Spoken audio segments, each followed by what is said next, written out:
相信好多香港嘅打工仔都有 Monday Blue。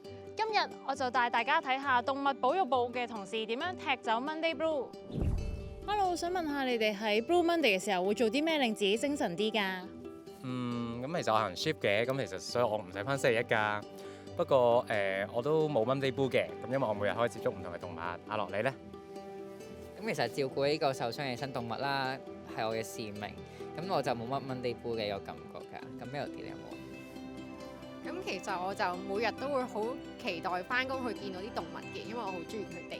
咁所以我哋都冇乜Monday Blue嘅。哇，好犀利啊！可唔可以帶我睇下你哋平時做嘢係點㗎？梗係可以啦 ，Let's go！首先，我哋一齊嚟睇下野生動物拯救中心住院部。大部分動物都會先送嚟呢度，而我哋嘅同事 Ellie 幫緊啲年幼嘅斑鳩檢查，為佢哋食藥同食嘢。而清潔籠舍、保持衞生都十分重要。等呢隻斑鳩情況穩定，識自己食嘢之後，就會接受野放訓練。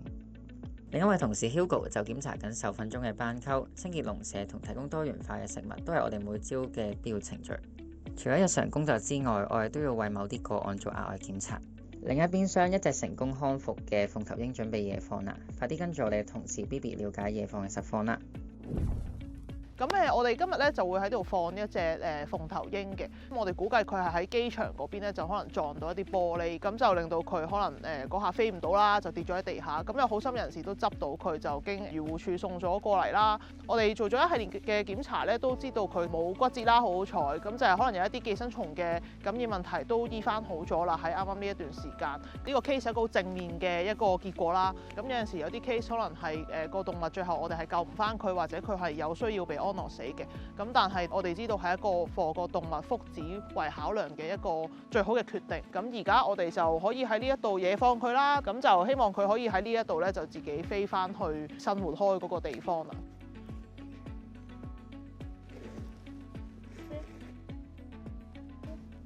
準備啊！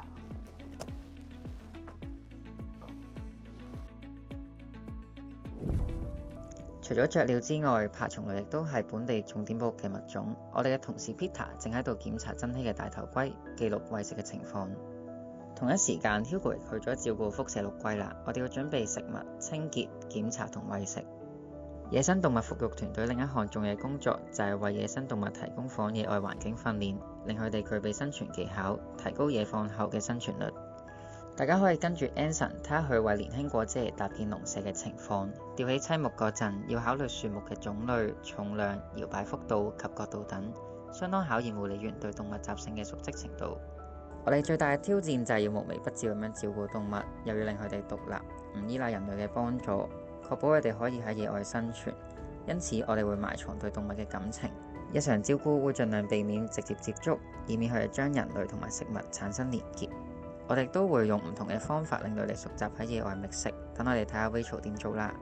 咁頭先切完嘅生果咧，我哋就會喺個籠裏面咧，就隨機咁樣擺吉喺上面啦。咁你難少少都冇問題嘅，因為最主要都訓練翻佢哋嘅活動量啦。如果你就咁爬完之後就攞到，即係就咁爬然後喺個樹幹上面攞到，其實就佢哋可能好快就已經食完，咁就成日就冇嘢做噶啦。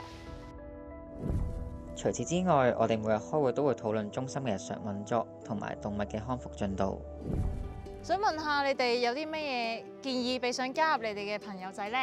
咁咧好多人會用呢個救援啦、醫好、養大、放生呢幾樣嘢嚟概括晒成份工作啦。但係咧，其實當中牽涉嘅都有好多個喎，喺一個成個嘅復康過程嘅每一個環節啦，我哋都係需要我哋嘅專業知識同埋韌力去處理。咁咧，我都會好歡迎有勇於挑戰嘅朋友加入我哋㗎。睇完之後，你係咪都好想做呢份冇 Monday Blue 嘅工呢？